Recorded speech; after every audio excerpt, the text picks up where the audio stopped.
sebetulnya ketika di wawancara-wawancara sebelumnya saya sudah mengutarakan putusan tingkat pertama Pengadilan Jakarta Selatan itu kalau kata Bang Hotman sudah sangat bijaksana. Kalau saya bilang waktu wawancara itu mungkin dia nyogok kali karena 4 tahun ya, karena dari tuntutan TPPU-nya nggak terbukti. Kemudian dia hanya pasal 27B ya kan. Artinya kan logikanya di situ dia melihat peluang, bisa bebas nih.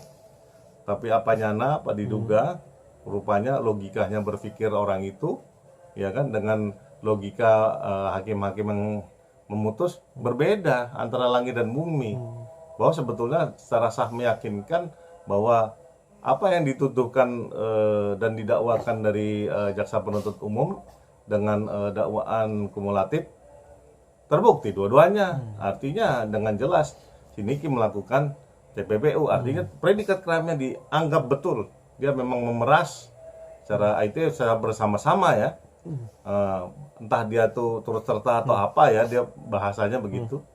Secara bersama-sama ya dia kemudian menyamarkan uangnya itu melalui cicilan perumahan. Nah, hakim sangat hakul yakin bahwa memang itu fakta yang terjadi, dan di tingkat pertama hakim tingkat pertama sudah menjambarkan itu semua, cuman dia berkeyakinan berbeda. Nah, kenapa saya tegaskan lagi nih, hakim itu terserah dia, karena dia itu cuma Tuhan aja yang nggak bisa dia lawan, kan gitu. Jadi sesuai dengan keyakinan dia bahwa dia nilai ini memang nggak bersalah. Nah, tapi di tingkat banding hakimnya melihat berbeda, karena pada fakta-fakta yang sudah dijabarkan di tingkat pertama, dia sangat-sangat yakin betul bahwa memang apa yang diputuskan di tingkat pertama itu agak keliru. Makanya dilurusin, ditambahin hukumannya bahwa itu akumulatif tapi 6 tahun. Gitu. Bang, tapi yang hukuman 6 tahun itu emang sudah sesuai kah bagi aturan yang 2/3 yang harus dari 11 turun jadi 6, itu emang pas atau gimana menurut Abang sebagai praktisi hukum? Walaupun itu keputusan prerogatif majelis hakim ya? Saya yakin jaksa penuntut umum bakal banding. Karena di bawah 2/3 kan, dari 11 tahun, 2/3-nya 11 tahun itu ya kalau nggak salah hitung ya, itu sekitar 8 atau 7 ya. Itu yang harusnya ini, tapi kan sebetulnya nggak beda-beda jauh. Ya kan, nah, akan tetapi jaksa juga melihat bahwa TPPU-nya terkabul nih, ya kan, diaminin sama majelis hakim. Mungkin ya. Tapi kalau di kasasi nanti itu judek juri, artinya dia cuma melihat penerapan hukum. Dia nggak ngelihat fakta-fakta lagi. Biasanya itu kalau dia terbukti dengan sah meyakinkan, artinya clear itu ancaman maksimumnya 20 tahun. Kemudian dia melihat ini Nikita ini residivis. Mungkin dia bisa mengkoreksi loh, itu malah bisa dimentokin. Bisa dimentokin berapa? Ya, maksimal? Tergantung hakimnya dia memutus berapa. Kira-kira Abang sebagai praktisi hukum yang selama ini beracara, kira-kira kalau untuk hukuman yang TPPU? Kalau hakim kasasi melihat bahwa Nikita ini nggak pernah kapok-kapok, melihat dia bahwa dia ancaman di masyarakat, dia mengganggu ketertiban umum, 15 tahun bakal kejadian. Karena memang kalau kita ngelihat ya, karena ancaman hukumannya maksimum itu 20 tahun, ya karena si Niki ini belum pernah kena TPPU sebelumnya, tapi dia adalah residivis perkara-perkara pidana lainnya, dan mungkin ini yang nanti akan didalamin, karena memang ada fakta yang diyakinin sama pengadilan tinggi itu terbukti, dia ini terbukti memeras. Terbukti dia melakukan pengalihan atau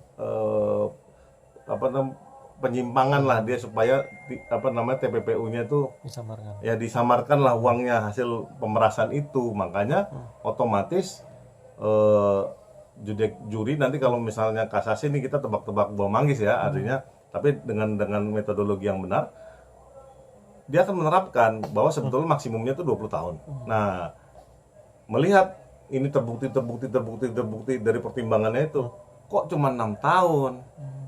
Dia bilang harusnya ini 15 tahun. Karena kenapa? Ini TPPU, Bos. Harus sekeras itu. Itu bisa saja terjadi ya, Bang ya. Bisa Hakim banget. memberatkan tapi juga bisa meringankan dan malah bisa Membebaskan.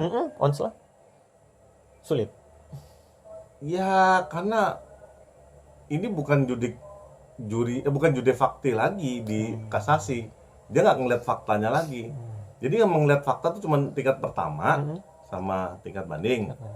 Nah, itu diperiksa tingkat banding malah bukan menguatkan, malah nambahin kan, dan meyakinin bahwa itu ada TPPU-nya. Artinya clear barang itu. Bang, Niki akhirnya Bisa mengungkapkan. stop dulu nggak? Oke. Ntar ada yang jelas memang kalau udah kepalang tanggung ya si Niki ya, karena dia meyakini bahwa dia tidak bersalah sama sekali. Cuman dia sendirian aja tuh, hakimnya nggak mau nilai dia bersalah, nggak bersalah.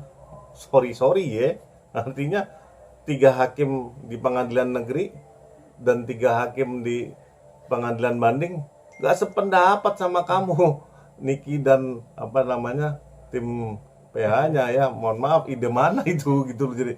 Jadi ketika dia dapat angin surga dia bakal bebas, lupakanlah. Mungkin di PK mungkin bisa ya, kalau zaman dulu ya, kalau masih pakai jurus kungfu masih ada nih. Kalau sekarang diberantas jalur-jalurnya, nggak yakin loh saya ya, maksudnya ya dia itu sampai bisa lepas bebas gitu berat. Apalagi nanti di kasasi itu adalah juri yang menilai penerapan hukum. Nah, ketika dia menilai bahwa ini terbukti sah meyakinkan, ini terbukti sah meyakinkan, dia nggak periksa fakta-fakta lagi di kasasi itu. Dia cuma meriksa, oh ini kok cuma 6 tahun ya, oh ini si Nikita nih rupanya kalau dinilai dia nih ancaman buat masyarakat hukum, dia nggak tertib hukum, dia mesti dikasih hukuman berat supaya dia bermasyarakat kembali. Makanya dia harus dijebloskan di warga binaan di lapas, lembaga pemasyarakatan, supaya dia beradab. Hakim-hakim bisa bernilai begitu. Dan apalagi misalnya hakim-hakim kasih ya, dia ngelihat Niki main velocity di pengadilan, dia ngata-ngatain pengadilan ini nggak bener, ngatain jaksa itu nggak bener, ya berat banget lah.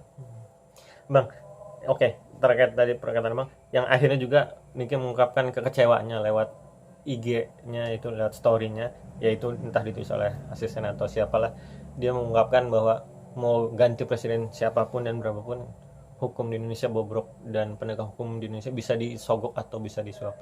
Abang menilainya gimana nih? Ya bener kata Niki ya, karena ya Soeharto jadi pahlawan nasional.